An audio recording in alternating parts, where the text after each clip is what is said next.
Welcome to this month's Greg Griffith Leadership Podcast. Join Greg Griffith as we together learn what it means to be leaders of our world as we faithfully love and faithfully lead. Like, share, rate, and review this podcast with your friends and others of influence, for they too are looking for people like you to help them lead in love day to day. Without further ado, here is your host, Greg Griffith. Hey everybody, thanks so much for being back with us at Greg Griffith Leads, and I'm so excited for today because today I am joined by a good friend and a guy who's uncommon. And you're uncommon because he sits front row every single Sunday, and I absolutely love it.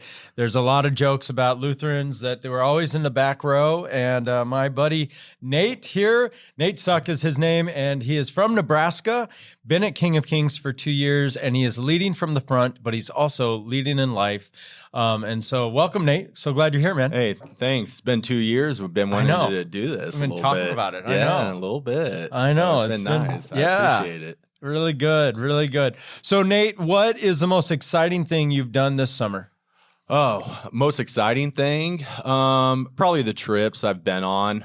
Went and saw my sister. She lives in California now. Been there for about a year with her husband and my two nephews now. Then my parents have a place in Maine. So they go down once a month. Was just there earlier August and just get away. That's probably the best things I've done this year so far, besides all the weddings I've been in. Wow. Well, I love it. So you got California, you got Maine, and you live in Nebraska. You've got the country covered from coast to coast. Yes, I do. All the way in the middle. Yes, I do. I absolutely love it. So you're a pharmacist. How did you get into that? Yeah. So pretty much I graduated from Aurora, Nebraska. That's where I went to school or high school. And football was always my passion, and didn't want to go to a small college. I was, being looked at or recruited to go play at Hastings or Wesleyan or, those D2, D3 schools. And I had a couple of friends that played for Nebraska, and I knew I had the competitive edge for it. 5'9" though. At that time, I think the most I ever weighed was 200 pounds. And I wanted to go to a big college. So what you find out a lot of times is people that grew up in a small town want to get out of the small town and experience life a little bit. And the plan was to try and walk on. So I tried out twice. Obviously didn't get recruited. And my father said, "You're not going to go make money playing football. You got to think of other things." Well, I'm a concrete kid, come from a bunch of entrepreneurs. Dad has a concrete company and didn't know quite what I wanted to do. Thought about a cook, thought about physical therapy, thought about athletic trainer, but got to thinking I don't want to be around sports unless I'm going to be playing it. And science has always been near and dear to me. More so, science answers questions for me of where we come from. That's always been a childhood question of mine. How does all this work? Where do we come from? And I've always had a niche of helping people. And I thought about being a medical doctor, but I hated institutionalized schooling. I didn't see at that time a desire to go to school for another 10 years. And Dad said, "Well, go check out pharmacy." Didn't know much about pharmacy. And so the type of personality I am or have is once I start something, I finish it. So I enrolled in prerequisites at 19 after pouring concrete in Texas the first summer after graduating finishing freshman year. Started my own first pharmacy job. Started off as a tech or a driver, then driver tech construction because he figured out what I did also on the construction side of things, and followed, completed undergrad with a biochem and chem and math minor. I have a lot of interesting stories about college, some good, some bad, and didn't get in to pharmacy school the first time I applied. So shot up to North Dakota and poured concrete around the winter time for North Star Oil Company with mud jockeys, and reapplied got an email saying we want to see better scores on your PCAT, and that's a pharmacy college admissions test. So you have to test into being able to go to a professional school. And I took it 3 times. I emailed them back and I said, hey, I'm not going to retake this. I've done it 3 times, paid for it all myself. And I guarantee you, if you accept me, though, I promise you, you won't regret it. And the day before my birthday, I got an acceptance letter. So I shot from North Dakota back to Omaha now. And while I was in pharmacy school, disclaimer, college was just always super hard. High school, easy. College was just super hard. And throughout my curriculum there, my 3rd year of pharmacy school, I actually started a nonprofit foundation I called it Rags to Riches. The UNMC or Nebraska Medicine actually helped form the account, but I figured out what a 501c3 was. Because I saw that there's scholarships that were formed in the late 1800s, and I was just wondering, how is there money still in this when the person's dead? And they said, oh, and they explained it all. And I had this vision of actually taking care of the homeless population. Because some background of mine is, as a boy, my parents were together, eventually got divorced. Mom went to prison for about 8 years. She got into meth and got out in and out of treatment centers and halfway houses. Ended up homeless in Omaha, met somebody, 2 alcoholics, made the situation even better.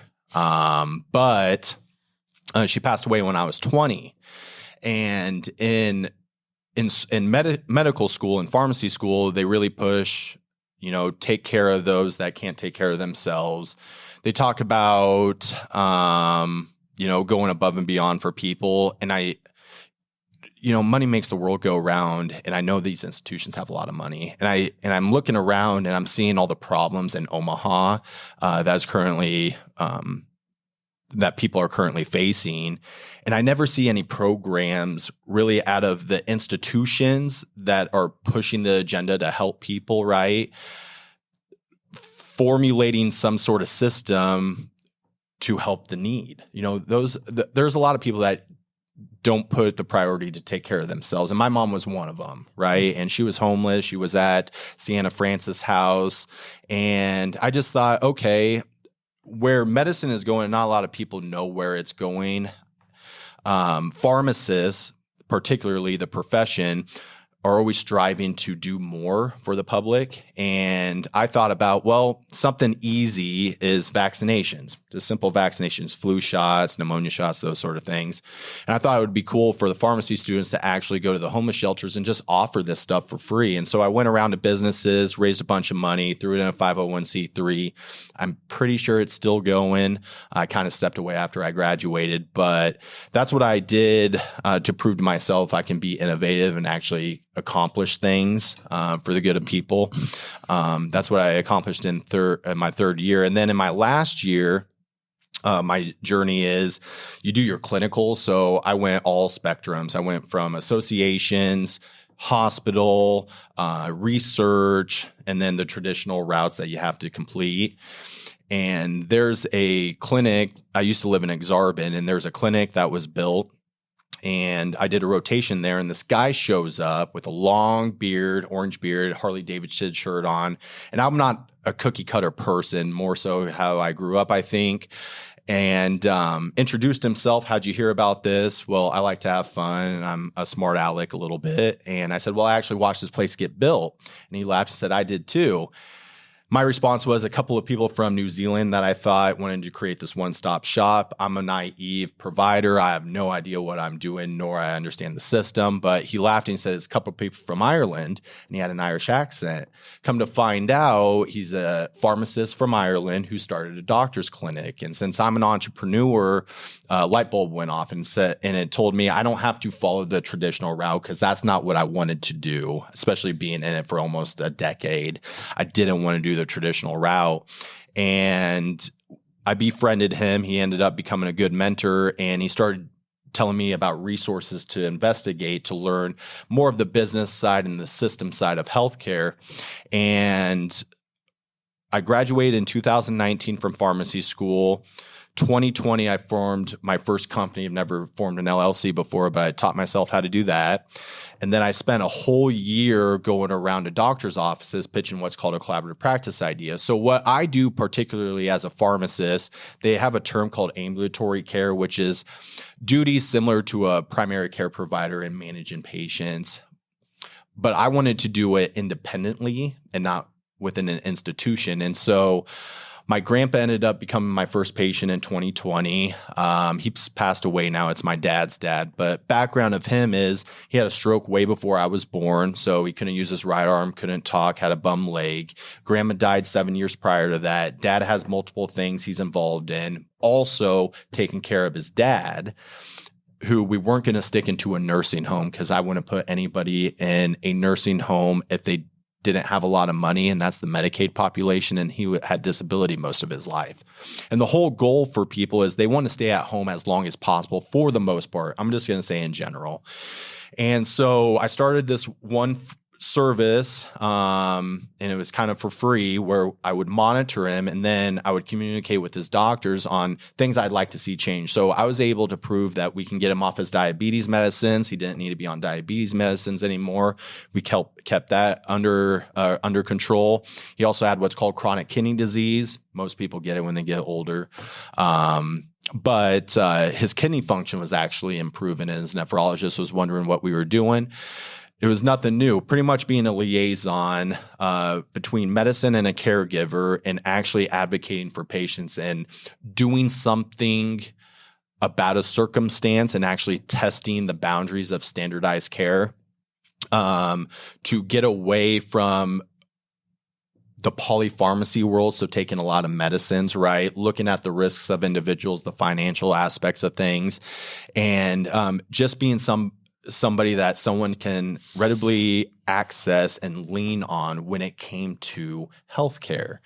And so he was my pilot patient. And then end of 2020, after thinking that this isn't going to work, I landed my first collaborative practice agreement, and it's sort of grown from there on what I do as a pharmacist. I do wellness visits, E&M visits, which is your normal office visits with providers. I'm the first pharmacist to do phlebotomy, first pharmacist to independently prescribe a drug underneath this collaboration. And the services just keep growing and growing because my whole goal is to make awareness to the public that pharmacists are competent enough to take care of people. I'm not going to cure cancer. I'm not going to take a scalpel to somebody, but general care pharmacists are capable of doing this, and we should be able to get paid for it. And it's just because more providers are leaving the practice of medicine. Who are we going to go see? And so my overall goal currently is to influence medicine, influence the perspective of healthcare for patients and people, and let them know what the problems currently are and actually do something about it. That's what a lofty and wonderful goal, and what a tremendous innovation and entrepreneurial mind you have. I love that. Let me ask this question. Let me go back. So the story of your mom, and the addiction, and then the results of the addiction from incarceration to then homelessness, to further addiction, and that. Can you describe a little bit, how did that play at all into your passion for what you're doing? Because I see a thread there. And then two, can you talk a little bit about how did that play at all into your faith? Yeah. I'll go on tangents. That's just how my mind works. But to start off with your first question, addiction's real. And my mom was a great mom. She loved her kids. The last voicemail I ever got from her, like 2 days before she died, is, don't worry about me. Good luck on your finals. Just leave it alone. Right. And, a disclaimer on that, because I'm not perfect. I'm far from perfect. I actually cheated in college, should have got expelled. They gave me a second chance, and this is in undergrad. Did what they were told me I needed to do and accomplished that. And how the addiction played a role in what I do currently, Since I was a kid, I've always been that grandson or that kid. Maybe it's the firstborn issue, right? I'm the firstborn. But I have this like savior complex, I think, because I couldn't do, no matter how much, even my father at the time, or definitely my sister, no matter what we did, what we said, we weren't changing her behaviors, right? And I think the control aspect of wanting to control the change made an impact on where I'm at currently in life with healthcare, because I want to control the situation for people, right? So I think the addiction in the background and knowing how helpless people get, really seeing the bottom of the barrel of life, just in general here in America for sure, but seeing the bottom of the barrel at an early age really swayed me to want to take care of people, because I've been doing it since I was a kid. You know, as a kid, I had to grow up fast and early in life. And what people who have individuals in their life with addiction problems, you know, you end up becoming the parent when you shouldn't be, you know, as a child. And I think that's what played part in that. The faith aspect of things, because I know this is a main point with this podcast, is I grew up in church. First Presbyterian Church was the church I went to all the time. My dad grew up Lutheran. He went to a Lutheran school, and I was born out of wedlock, and I was in my parents' wedding. But baptism was very important to him. And at that time, since I was born out of wedlock, the church wasn't going to baptize me. And my dad said, no, this isn't going to happen. And he found a church that would baptize me. So I grew up Presbyterian and went to Bible studies, you know, knew about God, or I knew the stories of Jesus. I knew the stories of the Bible. I knew about God. And as a kid, the rules of the Bible really, and the influence of my father and being hard, strict, you know, following these rules for certain reasons, it kind of scared me to sway off the path, right? Because I thought I would, like, internally, I felt like I was a bad person if I did something wrong. Don't lie, don't steal, love people, love life and nature, don't hide things, right? So that kind of religion or faith dictated my personality growing up. So I've always been a part of it. And when you get to college, and this is one of the big things why I wanted to talk on this podcast, is really to resonate with anybody at any stage in life. You know, you kind of sway off of faith. And I can vent for that because when I get to college, you know, Dad wanted me to at least try alcohol because he knew a kid. I didn't do anything growing up. And when I got to college, he knew I kind of had a risky personality too. He's like, you know, you need to try alcohol. You need to know what this feels like and what it does. Well, I didn't know how to control myself in undergrad. I wasn't obliterate or out of control, right? But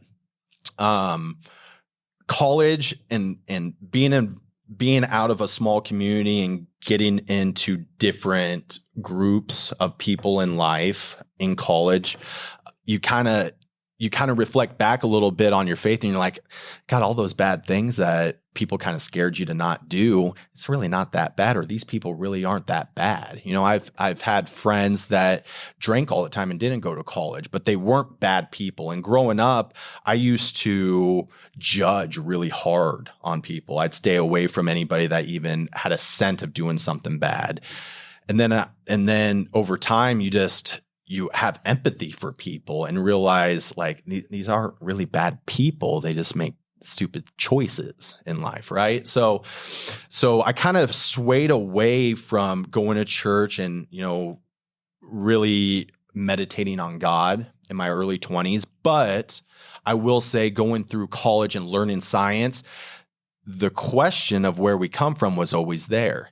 And my connection with God and understanding God actually grew in college. So the faith kind of went away in the meditation piece of things, but my understanding of God got even more and more as I learned more about science. So that's fascinating, right? Because we live in a world where basically it says science and faith shouldn't mix, and where we see some, and I don't like to say many, there are many faithful scientists who love God. But there are some scientists who say, as you delve into science, it actually would show you that faith doesn't mix. So explain more how science has actually shown you God. Yeah. So, all right, first and foremost, the scientific process, right? It has to be very objective, and you can't put a lot of subjective thought into things. We wouldn't be where we're at today without that, and we have to accept that, right? But no one has been able to answer the question of where we come from. They always just bring up theories, and that's what a theory is. It's just an idea, a thought. Until proven over and over and over again, it can't be a law, right? And so let's just think on a macro scale. You get taught about your own current solar system, but then they start talking about other galaxies, right? And I got to thinking, the way I look at God, it's interesting. You ever seen a picture of a transparent head body and its gears turning in their head? That's sort of how I look at God too, believe it or not. And nowadays, if you watch some space shows, they'll expand out on these galaxies that interconnect similar to neurons. So on a macro level, which is a large scale, you can see the same physics in a micro level, right? And so the way I look at God is we're just energy. Lion King was my favorite movie growing up. I still have a little Lion King stuffed animal stored away somewhere. But it's the circle of life. And energy is neither created nor destroyed. And that's fact. And so as I learn more and more in science and pinpoint or find the parallels to God, even though it's not spoken about specifically in detail, the science part in the Bible, right? You can still come to a constructive conclusion that this energy that we talk about in church, this God, this one God that Jesus talked about, there's evidence in science that shows it. It just shows it, right?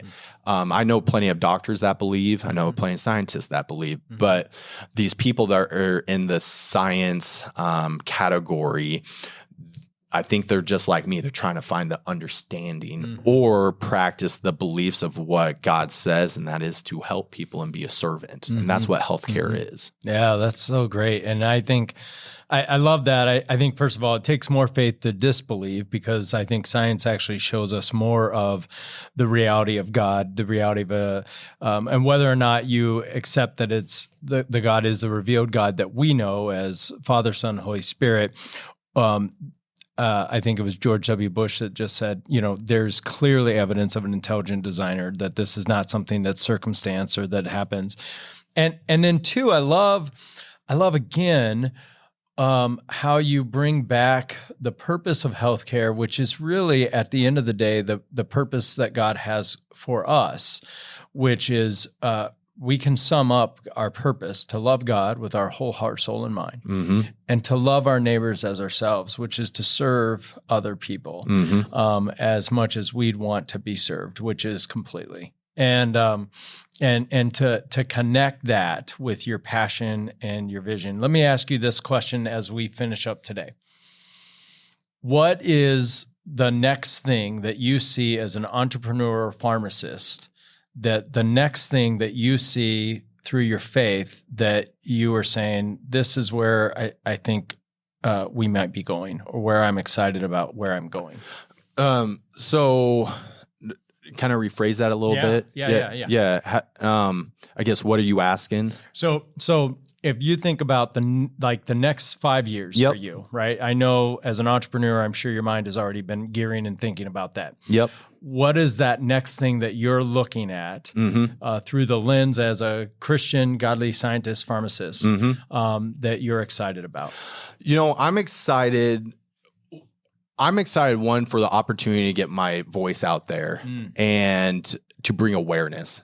Where the profession goes as a pharmacist, it's kind of out of my control. It's out of my control because there's associations, there's law, right? That maybe a small, less than 5-year pharmacist chump, won't be able to influence tremendously. But if we bring awareness, we as collective can talk to our senators, talk to lawmakers, or dictate how their health is going to go because they understand the system already. They can actually have a not only care, but a business discussion with the provider that is caring for them, right? And how the operation goes.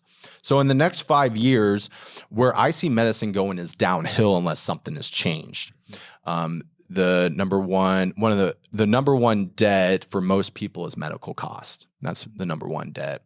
More providers are leaving the practice because of odd and end things, which is a different podcast or different time for maybe a different podcast. But what I can say is when all hope was lost during my first year, and even up to current, I will say, I kept my nose to the ground and I kept pushing. And one thing I always tell myself is if I wouldn't be here without God, one. And if this wasn't what I'm supposed to be, where I'm supposed to be at currently, I wouldn't be here. So I'd put the faith in that God's kind of directing me, even if I'm uncertain, even if I don't have clarity. What I do currently, is this what I want to do the rest of my life? Absolutely not. I want to be the guy helping manage and point and bring the ideas to life. I have other aspirations too, other nonprofits and things like that. But where I see in the next 5 years is unknown, because I still question every day, do I need to change it up or do I keep going? Well, I'm thankful for you because I think I just read, and by just read, meaning 6 to 8 months ago, something like, I think within the next 5 or 10 years, that something like 2/3 of the American population, which would be around 200 million people, will be on some sort of pharmaceutical drug, which is staggering to think about. I mean, just staggering to think about that many people will be on some sort of pharmaceutical drug. And so to know that there's an advocate and to know that there's someone who is actually working so that you're off the pharmaceutical drugs, so that they're looking out for your care and your management, that's in pharma, which is not getting a great reputation right now, right? I mean, we hear everything, is just such a blessing. And so I would say to you, as a person who believes God puts us in our vocations to do ministry, to love and serve one another, I'm so thankful that he has put you into that he's given you this amazing passion and this mind to disrupt a system. And it just takes one. Steve Jobs was a disruptor in the computer industry. And today, good, bad, or otherwise, we have a whole different computer world because of one disruptor, who then someone else came along and said, I want to disrupt with you in the name of Bill Gates. So keep disrupting. Oh, yeah. Yeah. And one thing, I'll state is, until we get to the next topic of why I really wanted to talk to you and talk to the public on this podcast, is there's a term called functional medicine. Vitamins are super important. Movement is super important. Okay? Yeah. I know that you get in the gym. I see the videos. Yeah. It's super important. 100 years ago, the male bone structure was denser than it is today. And we were meant to work with our bodies. And there's always these oddball things. That's why medicine is there, right? Because you got genetic issues, unfortunately, that you won't make it very far without them. If you get a cough, doodle, cold, you want an antibiotic possibly, right? So there's always places, but functional medicine is looking at the body and seeing what the root cause is. And a lot of times when that root cause doesn't get addressed over a long period of time, it's almost irreversible because it has other complications that now you have to manage with pharmaceutical drugs. But, you know, the number one thing I will always say is a provider or healthcare can give you all the tools in the world. And that's with medicine, with advice, with imaging, with surgery, right? But it's up to you, just like everything else in life. It is up to you to make those changes. If not, I'm in business, right? And that's not what I want. It also starts with policy. There's over 2,000 ingredients that are put in our foods that are illegal in other countries, right? So it starts with the food we eat too, and what's readily accessible, but it's multifactorial. And what I see in life, you know, we always talk about the hopes and dreams. In church, you'll talk about revelations. Life is going to still play out the way it plays out. There's going to be greed. There's going to be all that stuff. So I don't see us reversing time. But it's about saving as many people as we can. Amen. Yeah. Yeah. So tell me more. Tell me what do you want to make sure we know? Yeah. So I'm going to tell my story of how I actually got here to this church. Yeah, let's hear it. Okay. Throughout college, you know, even professional school, pharmacy school, I always question myself. I'm not the smartest person. Always negative thoughts. I'm not good enough, but I just keep pushing forward, right? And I started dating after pharmacy school. Okay, so I'm late in the game, don't know love life. Plus, based on my background, I didn't know how to feel love. I didn't know how to give love.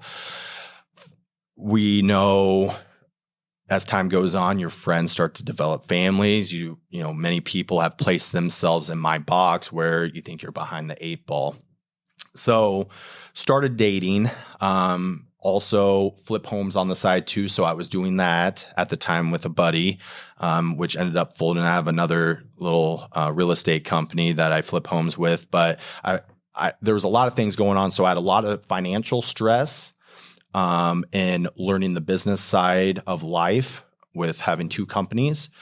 I was dating people and things just weren't working out in my favor. And the last girl I dated, she pretty much had an affair on me after 6 months, right? And it wasn't the breakup that got me into this crazy spiral. My sister and I are close. My younger brother now is getting close with my sister and I because I have 2 stepbrothers. I have a stepmom and 2 stepbrothers too. But anyway, my sister was moving to California. Family's super important to me. You lose a parent, you understand the values of life. 20 years down the road, you know, I don't want to have any regrets that I didn't have the opportunity to see people I care about more often.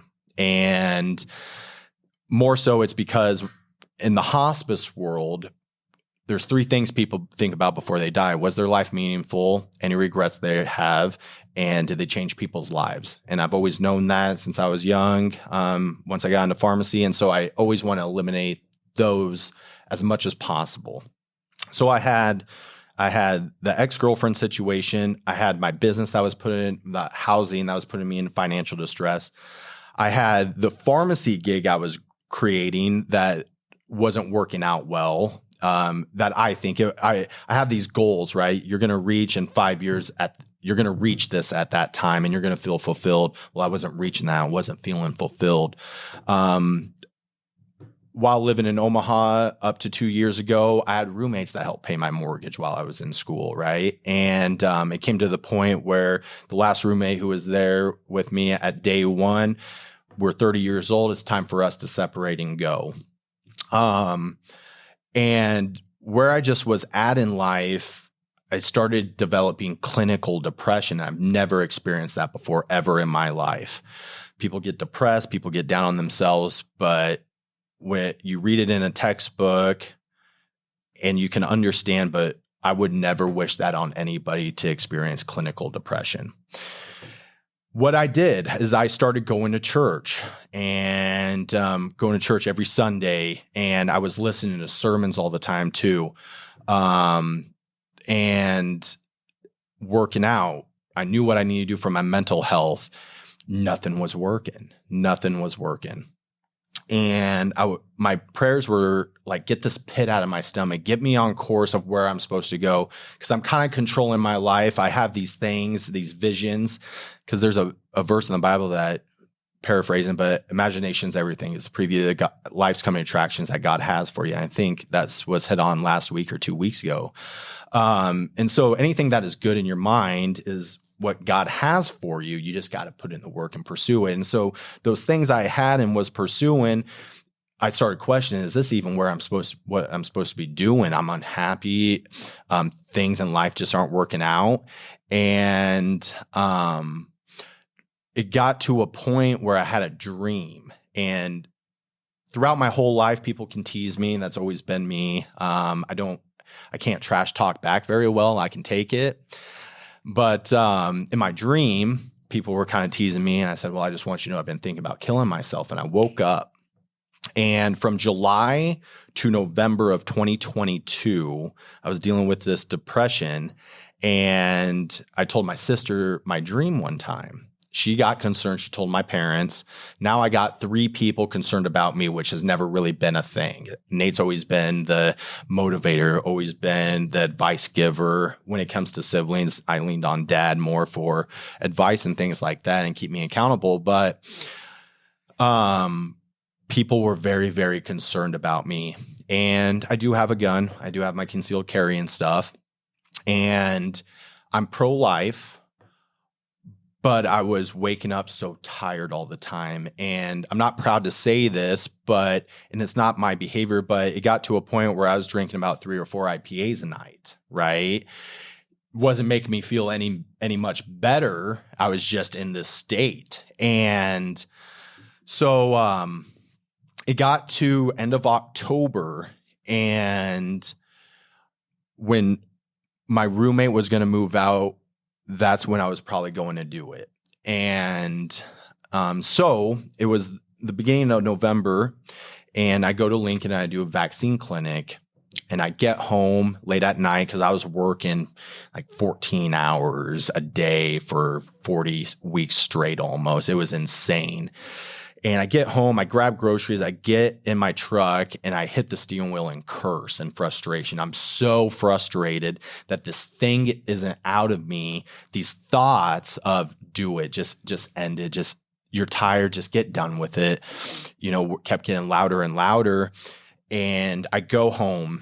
Roommate's still there watching TV. I remember I go in my bathroom, I take a shower, I get out of the shower, I shut the lights off, and I say, if I do this, this is all I'm going to see. I go downstairs in my little man cave basement, and my sister texts me, Nate, how you doing? How you feeling? Good days, bad days, Ashley, highs and lows. I'll be fine. Don't worry about it. And a disclaimer of what I did is, when I was a boy, I used to seclude into myself. So people would always ask if you're okay while mom's doing her thing. Internally, I'm torn up inside, right? Life just isn't the cookie cutter picture perfect like a lot of my friends have. And what I always used to do, because I admired my father who showed love, but he didn't show when he was hurting. That's how I resembled myself. A man who doesn't show his emotions, just pushes through, right, and just deals with it and tries to fix the problem. And so what I decided to do is I'm going to block everybody that normally gets a hold of me on my phone. So I have a morning text with my family every morning that says good morning, right? I have certain friends that I talk to almost on a daily basis. And I told myself, or I knew what I was doing was bad because I was going to put other people in distress. They're going to be concerned about me more so because 3 people know what's been going on in my mind right now. And I told myself, if I don't do this, though, for the sake of other people's well-being and I'm still dying inside, what is the point? So I blocked everybody. And for 2 years up to that point, another side story that correlates is my mom's sister, her youngest was dealing with seizures for 2 years. So what I've come to find out is when you have people in medicine, your family members and friends kind of lean on you to get some advice, what's going on, so on and so forth, because you maybe only have 30 minutes and with a healthcare provider, only 10 minutes with the guy actually making the decisions or girl making decisions for you, right? And so I was working with them. Well, I wake up that morning now. I go back to Lincoln for vaccine clinic. And I get an email from my dad. Well, I totally forgot about email. And the email said, Nate, I haven't been able to get a hold of you. I'm on the interstate. I'm past York. I'm on my way to Omaha. Please get a hold of me. My conscience wasn't completely dead yet, so something was still there. And so I decided I'm going to unblock him. But people that have clinical depression are rude and short to people they normally aren't rude and short to. And I was rude to him. Don't worry about me. I'm working. I'll talk to you later. Don't worry about me. And he's like, well, I figured something bad happened. All right, I'll flip back around. Moving forward, I get a text message from my aunt. Dawson is his name. And my aunt said Dawson just had back-to-back seizures at basketball practice. He went to the ER. They found a tumor in his brain.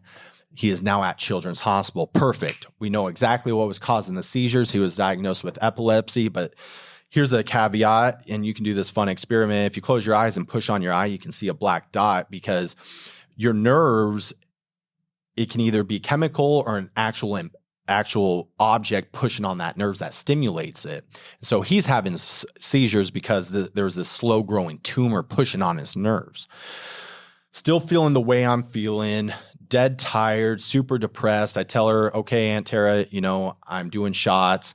I'll be at Children's after I get off work. Well, what's kind of nice about being a contractor is I don't have to work 8 hours specifically. I work on my time when I'm needed. And so I finish at 12. I go to Children's Hospital, driving, still thinking negative thoughts, still feeling the way I'm feeling. I get to Children's. I get to the hospital room. There's doctors in there, and they're explaining what the process is going to be and what they're going to be doing. Dawson's just hanging out in the bed, fine and content, because my aunt and uncle are very spiritual individuals. And I grew up listening to my uncle talk about angels and demons. His dad was an old pastor. I'd be like, whatever, Uncle Elijah, sure. But don't take this the wrong way, but he's one of those grounded Christians, meaning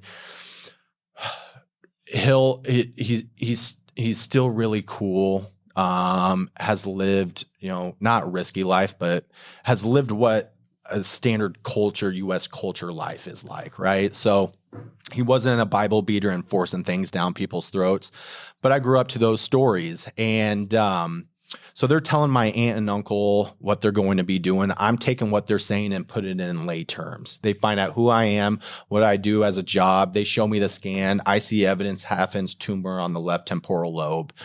They leave the room. And I'm sitting on the hospital bed while Dawson's in the chair. And my uncle's dad texted him and said, hey, I know a guy in Omaha. Do you mind if he comes and prays for Dawson before the procedure tomorrow? He was getting surgery to have it removed. Well, that guy was busy, so that guy reached out to another guy, and I always forget his name, but the first guy comes to King of Kings. And what I was told is he's just a praying monster. He just prays and prays and prays. Well, that guy reached out to a gentleman named Chris Kildosher, I believe. Eventually, Chris reaches out to Elijah and says, and Elijah's my uncle, and says, hey, heard what happened. You mind if I come pray? Eventually, Elijah asked Dawson, do you mind if this random guy comes and prays? Dawson's like, yeah, I don't care. Sure. And he shows up. He comes from California, tells us his story. He was about 18, 19 years old, drinking a beer, reading the Bible, and the Holy Spirit came into him. And what he does is he travels all over the world and he's seen miracles happen. And his stories is back pain gone before his eyes like that. They do a repeat image of the individual's back. the person had back surgery, had rods placed in there, but he said that the image showed the rods were gone, but the wires were still set in place.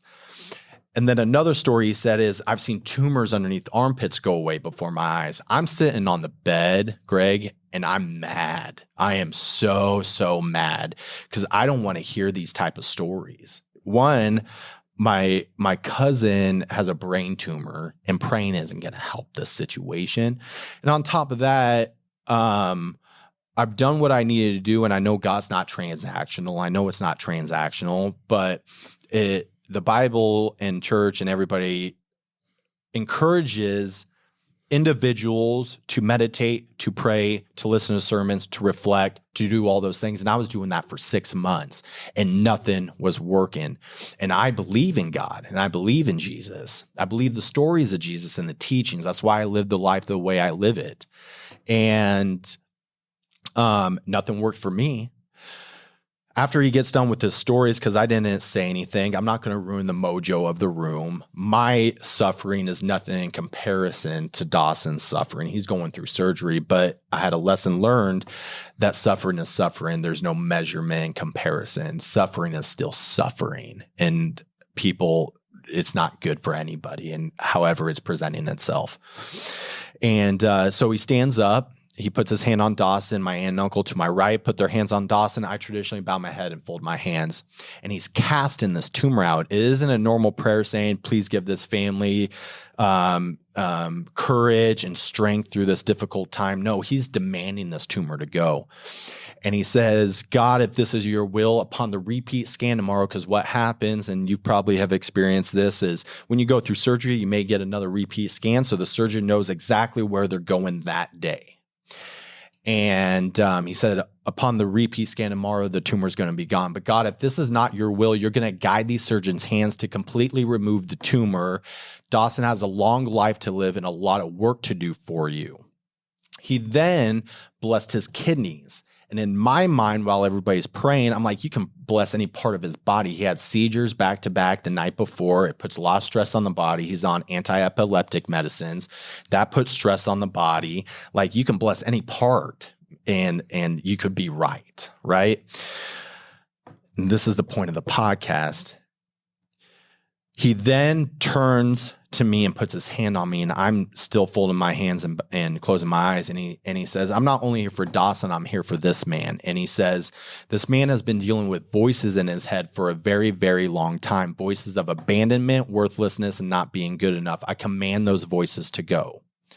The next thing he said is, he's also been dealing with some partnership issues. And pretty much he said, I'm asking you, Lord, to give him a sense of peace, reflecting on not only the pharmacy, but the housing situation. By that time, I stopped praying. I just looked at him with this guy's hand on my head. He then said he just got out of a relationship and he feels like he's behind. And I'm here to let this man know to stop worrying and give him a sense of peace. And he took his hand off me then, and he does this. And he says, this man's trying to get somewhere in life, and he keeps hitting this barrier and keeps hitting this barrier, and he doesn't seem to find a way to break through. And I'm here to let this man know to stop worrying. You're going to be just fine. Pretty much what he's saying is, those visions in your head, just keep pursuing. Even though it may not be on your timeline, keep going. And keep following that voice and those visions in your head, right? Because I want prosperity. I want all that other stuff, right? And he then said he's also dealing with some addiction issues. And I'm here to ask you, Lord, to relieve those addictions from him. 2 things. 1, I started drinking more, which normally isn't my personality. And number 2, an addiction I have is living my day-to-day life with a problem. Oh, and never bliss. I don't experience bliss, but there's always something going on, whether it's immediate family, because I still struggle with my other stepbrother who has addiction issues. My dad's 2 middle brothers, also addicts, like all this stuff. So there's always stuff in my life that's going on. And the last thing he said is, I'm here to also let this man know that God heard you cry in your car or vehicle 2 nights ago. Well, it was the night before, but then he went to my aunt, prayed about some things, went to my uncle, prayed about some things, and I'm watching him in the room. And he started walking it back around and he says, I also have this name Sam coming to me. And I'm here to let the Johnsons know that Sam is where he needs to be. So the story behind Sam is their oldest, who is in college, got her first and brand new boyfriend 2.5 years ago. And what they told me is Sam comes from a separated family and both sides are dysfunctional. Well, the Johnsons, who is my aunt and uncle's last name, they're a good family, a good Christian-based family. And that's what that meant to them. But how did that name come, right? By that time, I intervened and I started drilling him. You know, how'd you know this information? What'd you feel? Like, what just happened? Because as he prayed for me, that pit in my stomach started going away like watching a static TV, you know, that pixelated buzzing. Everybody thought I was mad at him. He wanted me to go walk with him to his vehicle afterwards. So I did. And I testified to him. And said, you know, I've always admired the stories of Jesus, blah, blah, blah, blah, blah, and told him about what I was going through. And he said, first and foremost, Nate, you were saved a long, long time ago. Okay, Chris. The second thing he said is those voices aren't you, they're evil spirits. And I said, Chris, come on. Everybody has negative self-talk. Everybody has a little voice in their head. He says, I get that, Nate. But this is when I was like, oh, cool. He's grounded. And I think he's right. He said, anything that is not good is not from God. Okay. So that kind of like swayed me away from the demonic and those voices and negative spirits. And actually I'm starting to believe that more now instead of it's just the human being nature. And then he said, tonight I want you to read Romans chapter 8 if you want to. So we left, we hugged it out, we left, I got his phone number, and I started walking back and I started reflecting on myself that the pit in my stomach was gone. I haven't felt this great ever in my life. I felt so much bliss and just so much clarity, just peace, I guess, not clarity, but peace. The voices in my head were gone. My aunt and uncle felt great. And coming to my cousin, the tumor was benign. It was completely removed and he's off all medicines and it's been 2 years remission now pretty much. Oh, praise God. You know, yeah. But I read Romans chapter 8 that night. And that same night I also watched a video and everything clicked. And Chris did not have magical powers, nor was he blessed with a specific power to do what he does. He literally had the Holy Spirit in him, just like the disciples did, just like we all can have too, that work in us, that made those miracles happen. He just had these things coming to him, and it's the Holy Spirit. It's the string that connects God to us. Mm-hmm. And Jesus is the sanctification to have that work, right? The blood, to not be damned for our sins, which is death eternal, right? Right? So everything clicked that day. And now it's not common to talk about God in healthcare, but I tell my patients this story. I told my coworkers, because my coworkers were concerned about me. My patients were saying I look like I'm aging. They're concerned about me because everybody I treat or take care of. The way I look at it is we're in this we're in this game of life together. Okay. And I'm going to tell you what I've went through too in my life and in my immediate life. So you can have a personal relation and an understanding that I get what you're going through. So I share this story with my patients. And what I want to tell people that listen to this podcast is there's a lot of people that come to church or watch it online or listen to sermons or read the Bible or listen to Christian music that know God's real, but it is still in this like quicksand almost. You know, they don't grasp it. They don't understand it. They don't even know if this is real. They're just going to have faith. Because the other option of nothing being there doesn't seem right. It just doesn't seem right. But when people get convicted and know it's real, they will die with it. And so I wanted to communicate the story that I was in that boat of I believed, I grew up in church, I brought science to God, or I connected God and science together in my own way and understanding, but I still was shaky. And now I know it's real.